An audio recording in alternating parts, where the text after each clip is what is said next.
Hello' everyone, আজি মই কিন্তু এটা স্পেচিয়েল ডিছ বনাইছোঁ।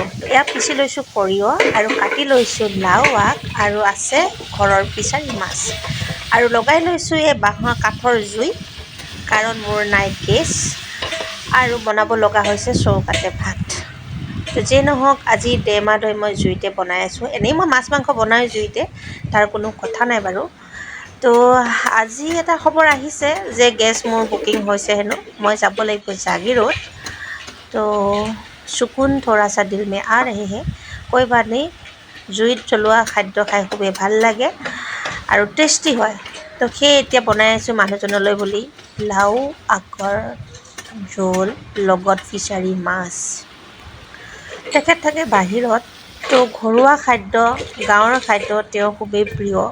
তো যেতিয়াই ঘৰলৈ আহে তেতিয়াই মই এনেদৰে ঘৰুৱা ডিছবোৰেই বনাই তেখেতক খুৱাওঁ। আৰু ঘৰুৱা আচাৰ আপোনালোকে মোৰ ভিডিঅ' দেখি মই আচাৰ বনাওঁ ঘৰতে, বিক্ৰীৰ বাবে নহয়, কেৱল ঘৰৰ মানুহজনৰ বাবে বা আলহী দুলহী আহিলে খাবৰ বাবে।